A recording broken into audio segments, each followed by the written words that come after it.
Hey, honey? Yeah, what's up?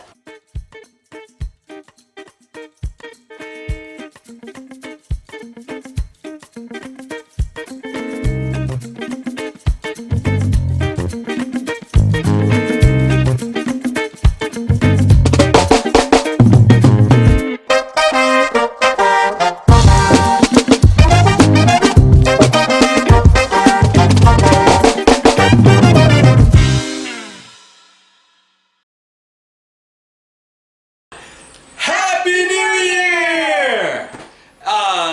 My name's Ben, I'm Laura. and this is Recipe Roulette, a cooking show where we... Choose a cookbook, open to a page at random, and we make what it says. And tonight we're making... A high protein whole wheat bread. And this is going to come from the New York Times Natural Foods Cookbook. Alright, let's show everybody the ingredients and start putting this together. Sounds good. So for your high protein whole wheat bread, you are going to need 3/4 cup of scalded milk, 3 tablespoons of raw sugar, 4 teaspoons of sea salt, 1/3 of a cup of butter, 1/3 a cup of molasses. You're going to have to trust me that it's there. I've already overflowed it once today. So it's going to stay right there for now. 1/2 a cup of cold water, 1 cup of lukewarm water,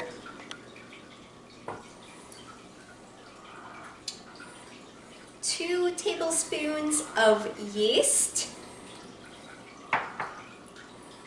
4.5 cups of whole wheat flour, 2 cups of white flour, 1/2 a cup of vital wheat gluten. The recipe actually called for soy flour. We couldn't find it, so if you've been with Recipe Roulette for a while, you'll know that we are big proponents of use what you have on hand. Let's see, I got 1/2 a cup of dry milk,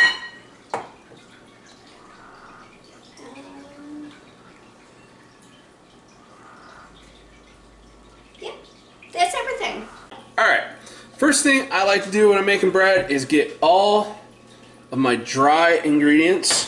That's my 3 different kinds of flour, my dried milk, and my salt.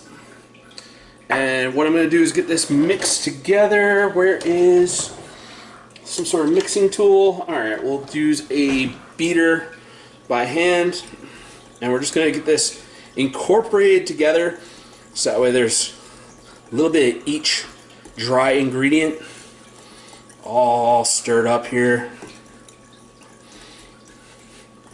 And so yeah, if you put your salt directly into the once into your wet ingredients, it's going to kill your yeast, because that's what the salt is there to do. It's to keep it from over rising.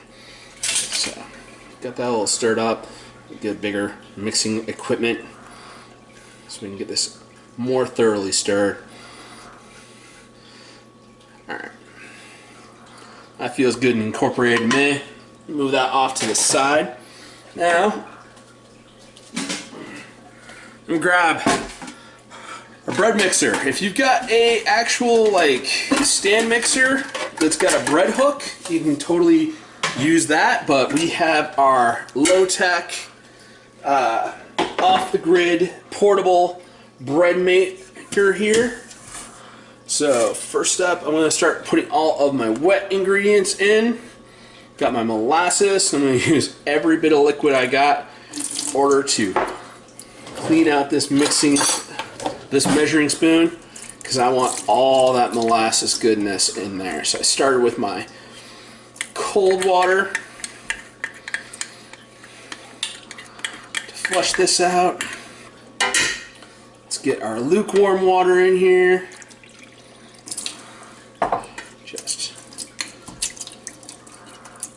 everybody. So we had a bit of a glitch with the camera. It stopped recording right there. But in my bread mixer, I've got all my wet ingredients plus my sugar and my yeast. Those are the two things we did not put in with the dry ingredients to get mixed up.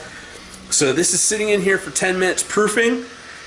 And we'll be back for the next step, and I'm going to try to figure out what's going on with the camera, and of course that would be a great time to say, hey, if you want to help support us, help get some more camera equipment, and the link for the Patreon is down below. Anything helps. Alright, now that my yeast has started to proof, we got a little bit of those nice foamy bubbles of yeast on top of my water. I'm going to add in my flour and sugar, salt, well, not sugar, my flours and my salt mixture. Don't need to put the lid on yet. You just need to get the dough hook in. And then, once I got that nice and locked in place, it's time to mix. And we're just looking for this to get all incorporated and form a dough. And honestly, this is a nice arm workout. I think I said last time I used the bread mixer, talked about how when I was a kid, you know, just like really young, I used to have to actually wrap both my legs around the mixer and get my whole body arm into this thing. But now that I'm a big boy, I don't have to do that. I just have to grip onto the side, get this arm moving. And so I'll get this mixed up, and we gonna let it rest until it doubles, and then we're gonna get it, and we'll be back for that part. Alright, transfer everything back over into my mixing machine because we decided to do a little adventure while we waited for everything to rise. So, I'm dividing this in half, and I'm going to divide it in half again. Form some loaves.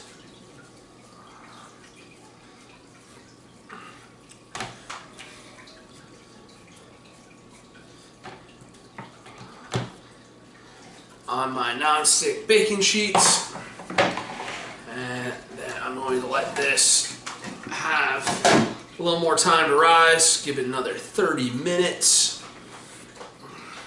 before I pop it in the oven, as soon as I find out from Laura how long I gotta put it in the oven for. So we'll have that information for you when we come back to get the oven loaded.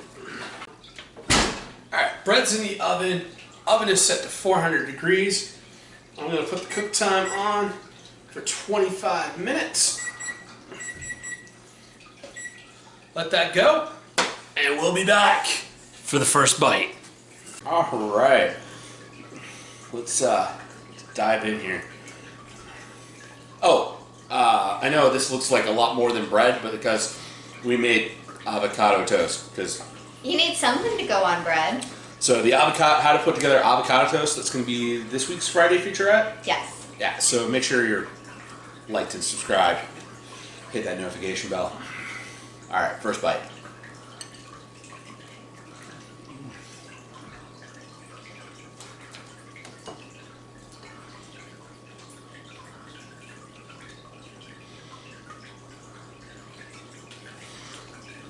Alright, you want to try a little bit? With just the bread? Just the bread? Okay.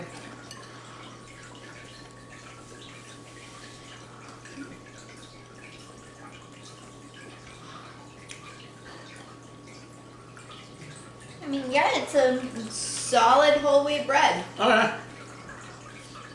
It's so much better with avocado and tomato and lettuce and kale. Yeah, avocado toast is great. Okay, before we start devouring this, they want to know what's next week's episode is. My turn. Alright, we're using the Women's Day cookbook. And... Stop. Ooh, we got the stuff for this. Split pea soup with sausage. Oh, yeah, we do. And it's good soup weather now. Mm-hmm. Alright. So join us next week for split pea soup and sausage.